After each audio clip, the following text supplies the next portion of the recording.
Hello, Radhe Radhe. आप सभी का हमारे चैनल में बहुत बहुत स्वागत है। आज के वीडियो में आप सभी के साथ शेयर करूंगी सावन के सोमवार में आपको किस तरह से पूजा करनी है। बिल्कुल सादा सरल तरीके से आपके साथ मैं शेयर करने वाली हूं कि सावन के सोमवार में आप किस तरह से पूजा कर सकते हैं।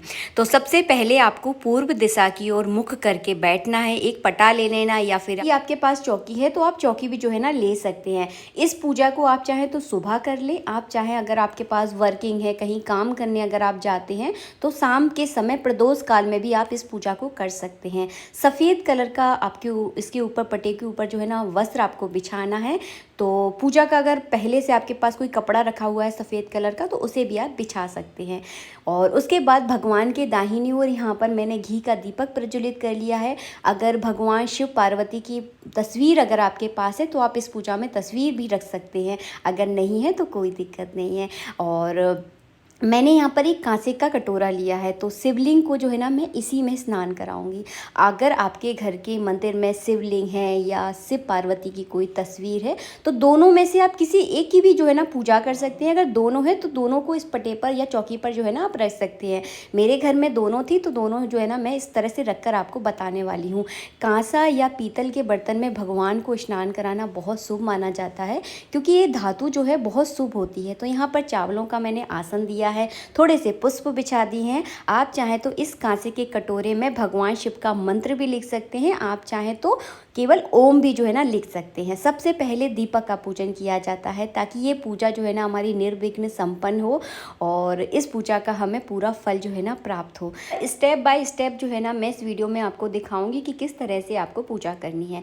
मैंने यहाँ पर सीधे हाथ में एक बेलपत्र लिया है, थोड़े से चावल लिए हैं और शिव परिवार पूरे शिव परिवार का ध्यान आपको जो है ना करके ये बेलपत्र भगवान शिवलिंग पर जो है ना चढ़ा देने हैं। गणेश जी की पूजा सर्वप्रथम की जाती है तो गणेश जी की पूजा के नाम का एक पुष्प जो है ना गणेश जी के नाम का रोली चावल लगाकर आप चढ़ा दीजिए। अगर आप गणेश जी की पलक से पूजा करना चाहते हैं तो वो भी आप कर सकते हैं, वो आपकी इच्छा है। मैंने आपको यहाँ पर सरल तरीका दिखा रही हूँ। यहाँ गंगा जल से सर्वप्रथम मैं भगवान शिव को यहाँ पर स्नान कराऊंगी, उसके बाद कच्चे दूध से भगवान शिव को स्नान कराऊंगी, इसके बाद आप दही से करा सकते हैं, इसके बाद शहद से, फिर घी से, फिर शक्कर से, पांचों अलग अलग चीज़ों से जो है ना स्नान कराया जाता है। पांचों चीज़ अगर आपके पास नहीं है तो केवल कच्चे दूध से भी आप भगवान शिव को स्नान करा सकते हैं। केवल कच्चे दूध से भगवान शिव को अगर आप स्नान कराते हैं तो आपको सभी सुखों की प्राप्ति होती है। जो भगवान शिव के ऊपर हमने एक बेलपत्र रखा हुआ था, इस बेलपत्र को हम अपने नैनों से लगाएंगे, यानी आँखों से आपको लगाना है ताकि आपको नेत्र संबंधी रोग कभी नहीं होंगे।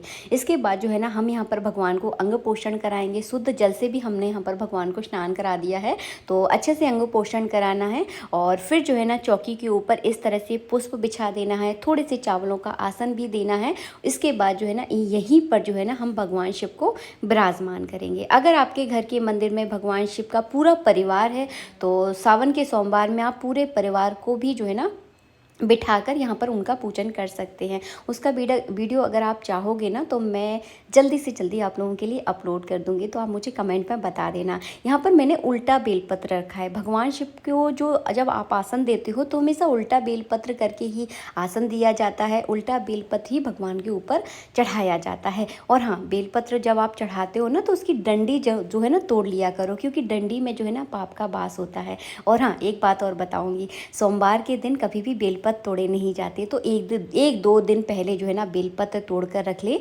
बेलपत्र कभी बासे नहीं होते हैं, तो ये संकोच जो है ना अपने मन में आप बिल्कुल ना रखें। यहाँ पर इत्र से बढ़िया से मैंने शिवलिंग की मसाज कर दी है। और हाँ, अंगूठे का प्रयोग आपको बिल्कुल भी नहीं करना है। इसके बाद जो है ना हमने यहाँ पर कलावा रूपी वस्त्र भगवान को अर्पित करेंगे। दो कलावा रूपी वस्त्र जो है भगवान को अर्पित किए जाते हैं। हमारे शिवलिंग जो है ना उसमें सर्प भी बना हुआ है, तो सर्प पर भी जो है ना आपको प्रॉपर तरह से पूजन करना है। कलावा रूपी वस्त्र भी चढ़ाना है, चंदन लगाना है। इसके बाद जो है ना त्रिपुंड लगाया जाता है। तो यहाँ पर मेरा बेटा बहुत अच्छा त्रिपुंड लगाता है, तो आप इस तरह से जो है ना त्रिपुंड लगा सकते हैं। वैसे आपको भी बहुत अच्छे से आता होगा, अगर जिनको नहीं आता इसलिए मैं देखिए इस तरह से पास से दिखा रही हूँ। इस तरह से जो है ना भगवान शिव को त्रिपुंड लगाया जाता है। आप चाहें तो ओम भी बना सकते हैं, अगर आपको दोनों ही, अगर आपको थोड़ा ज़्यादा जल्दी है तो केवल जो है ना सिंपल आप चंदन भी लगा सकती हैं। वो देखिए पूजा पाठ जो है ना पूरे समय पर निर्भर करती है। हमारे पास जिस तरह का समय होता है उसी हिसाब से हम पूजा कर सकते हैं। तो बड़े तौर से भी कर सकते हैं, छोटे तौर से भी कर सकती हूँ, और मैं आप सबको जो है ना मैं सारे तौर दिखाती हूँ। एकदम सरल से सरल तरीका दिखाने की कोशिश करती हूँ, क्योंकि हम गृहस्थी वाले लोग हैं, इतना ज़्यादा वक्त जो है ना पूजा पाठ के लिए नहीं दे पाते हैं। फिर भी कोशिश करें कि पूजा पाठ के लिए थोड़ा सा वक्त, अपने कीमती समय से थोड़ा सा वक्त जो है ना ज़रूर निकालें, ताकि हमें अपनी कर्मों का बहुत अच्छे से अच्छे जो है ना फल मिले। यहाँ पर अगर आप तस्वीर का पूजन कर रहे हैं तो गीले कपड़े से अच्छे से तस्वीर को पोंछ दें, कलावा रूपी इस तरह से वस्त्र अर्पित कर दें। फिर उसके बाद जो है ना इस तरह से इत्र लगा दें, थोड़ा थोड़ा सा करके इत्र। आप चाहें तो एक रुई में इत्र लगाकर भी चढ़ा सकते हैं। उसके बाद चंदन का टीका कर दें, माता पार्वती को रोली का टीका कर दें। आप चाहें तो माता पार्वती को सावन के सोमवार में सुहाग भी अर्पित कर सकते हैं। तो इस तरह से जो है ना पूजा की जाती है, बिल्कुल सादा सिंपल सरल तरीके से। अगर आप पहली बार सावन के सोमवार का व्रत कर रहे हैं तो आपको पूजा करने में बिल्कुल भी दिक्कत नहीं होने वाली। इसके बाद इस तरह से फूल माला अर्पित कर दें। अगर आपके पास फूल माला नहीं है, क्योंकि सावन के महीने में घर घर भगवान शिव की पूजा होती है, मंदिर मंदिर में जो है ना भगवान शिव का पूजन किया जाता है, तो इस समय माला मिलना थोड़ा सा कई जगह मुश्किल हो जाता है। तो केवल जो है ना फूल भी चढ़ा सकती हैं, क्योंकि भगवान भाव के भूखे हैं, दिखावे के तो बिल्कुल भी नहीं है। हमने यहाँ पर फूल माला चढ़ा दी है, और उसके बाद जो है ना भगवान शिव पर जो है ना आपको इस तरह से चावल चढ़ाने हैं, क्योंकि हमने चंदन लगाया है ना, तो चंदन के बाद चावल चढ़ाया जाता है। इसके बाद जो है ना आपको चढ़ाने हैं बेलपत्र। तो मैंने आपको शुरू में ही बताया था, जब भी आप बेलपत्र चढ़ाएं, बेलपत्र की हमेशा डंडी तोड़ लें। आपकी अगर कोई विशेष मनोकामना है तो इन बेलपत्रों पर आप अपनी मनोकामना भी लिख सकते हैं, भगवान शिव का मंत्र भी लिख सकते हैं, और आप चाहें तो चंदन लगा सकते हैं। और लगातार अगर आपने 1 महीने बिना कोई रुकावट के अगर भगवान शिव पर केवल बेलपत्र ही चढ़ा दिया ना, तो आपका कोई ऐसा काम नहीं है जो बने नहीं, हर काम बन जाता है इनकी कृपा से। तो पूरा 1 महीना आपको बेलपत्र जो है ना ज़रूर चढ़ाना है। जितने मिल जाए उतने चढ़ा दीजिए। और हाँ, कोमल कोमल बेलपत्र को चढ़ाने का विशेष फल होता है। तो होते हैं ना छोटे छोटे कोमल, क्योंकि ये जो है ना बरसात का सीज़न होता है, तो इसमें बहुत छोटे छोटे वाले बेलपत्र लगना शुरू हो जाते हैं। इस तरह का देखिए, मैं आपको दिखा रही हूँ ना, इस तरह के बेलपत्र अगर आपको मिलते हैं तो आप ज़रूर चढ़ा कर आएँ। वैसे तो सावन के सोमवार में कम से कम हमें 108 बेलपत्र चढ़ाने चाहिए। अब देखिए, जैसे आपकी सुविधा हो, हर जगह नहीं मिल पाते हैं तो अपने हिसाब से देख लें। जिन लोगों के यहाँ पर बेलपत्र नहीं मिलते, वो केवल बेलपत्र का चूर्ण भी भगवान शिव को चढ़ा सकते हैं। यहाँ पर आज भगवान की कृपा से हमको मिल गया है बेलपत्र का फल। यहाँ पर हम भगवान को बेलपत्र का फल अर्पित कर देंगे। अगर आपके पास नहीं है तो जो भी मौसमी फल आपके यहाँ पर आ रहे हैं वो भी आप अर्पित कर सकते हैं। कटोरी में रखकर जो इस तरह से जो है ना आपको फल अर्पित करना है। और हाँ, भगवान को जब भोग लगाया जाता है भगवान शिव को, तो भोग में जो है ना बेलपत्र रखा जाता है। तो इस बात का भी आपको ध्यान रखना है। ये देखिए, ये है भांग। तो भांग से जो है ना भगवान शिव को स्नान भी कराया जाता है। अगर आप स्नान नहीं करा पाए रहे तो इस तरह से जो है ना भांग आप ज़रूर चढ़ाएं। तो सामग्री का वीडियो ऑलरेडी मैं आप लोगों के साथ शेयर कर चुकी हूँ, कौन कौन सी विशेष सामग्रियाँ होती हैं जो भगवान शिव पर चढ़ाई जाती है। ये देखिए, ये है गुलाल। तो इस तरह से आपको गुलाल चढ़ाना। भगवान शिव का पूजन करने के बाद आपको लगाना है भोग। तो आप चाहे तो हर सोमवार के दिन अपने घर में कुछ मीठा बना सकते हैं। भोग के लिए आप बर्फ़ी बना लीजिए। अगर आप एक टाइम खाना खाते हैं तो हलवा भी बना सकते हैं। जिस तरह का आप व्रत कर रहे हैं उसी तरह का आपको भोग लगाना है। लगाने के बाद इस तरह से जल का आचमन करवाया जाता है। तो इस तरह से यूँ आपको जल का आचमन कराना है। कहीं कोई चीज़ समझ में नहीं आई है तो नीचे कमेंट बॉक्स में कमेंट करके मुझे बता दें। वैसे मेरा पूरा प्रयास रहता है आपको हर स्टेप बाय स्टेप सारी चीज़ें आपको बताती जाऊँ, ताकि आपको समझने में बिल्कुल भी दिक्कत ना हो। सावन के सोमवार का व्रत कैसे किया जाता है। काफ़ी सारे लोग इस व्रत को फलाहार से करते हैं, काफ़ी सारे लोग एक टाइम भोजन करके करते हैं। तो देखिए, आपके शरीर में जितना सामर्थ्य है आप उस हिसाब से भगवान की आराधना पूजा कर सकते हैं।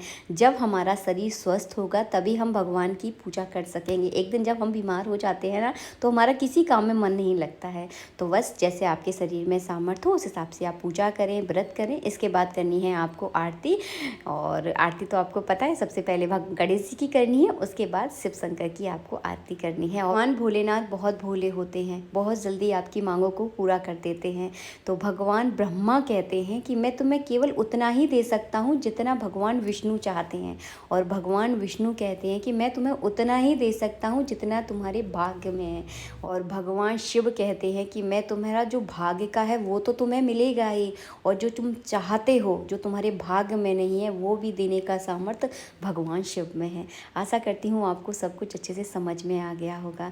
इसके बाद की हमने यहाँ पर पुष्पांजलि, उसके बाद आपको अपने सीधे हाथ में थोड़ा सा जल रखना है और पूजा का अर्पण किया जाता है। जो पूजा हमने यहाँ पर सावन के सोमवार की यहाँ पर की है, वो पूजा जो है ना भगवान शिव को अर्पित हो। तो अर्पण का जो है ना ये पूजा रहती है, इसका हो सकेगा तो मैं स्टोरी में या अलग से जो है ना शॉर्ट वीडियो में पूरा मंत्र आप लोगों के लिए डाल दूंगी, ताकि आप पूजा करते समय शॉर्ट को चलाकर इस तरह अर्पण जो है ना कर सकते हैं, ताकि आपकी पूजा जो है ना पूरी हो जाती है यहाँ पर। इसके बाद आप फलार वगैरह कर सकते हैं और शाम के समय आप भोजन कर सकते हैं, वो अपनी सुविधा के अनुसार देख लें। जैसा देखिए आपके पास सामर्थ्य हो, आपके पास टाइम हो, इस पूजा को आप चाहें तो सुबह कर सकते हैं, आप चाहें तो शाम को कर सकते हैं। शाम की पूजा भी बहुत अच्छी होती है, क्योंकि प्रदोष काल की पूजा होती है, और भगवान शिव की पूजा में अगर आप प्रदोष काल में पूजा करते हैं तो बहुत शुभ माना जाता है। जय श्री राधे मित्रों, राधे राधे। वीडियो अच्छा लगा है तो प्लीज़ एक लाइक ज़रूर करना। जय श्री राधे। ओम नमः शिवाय।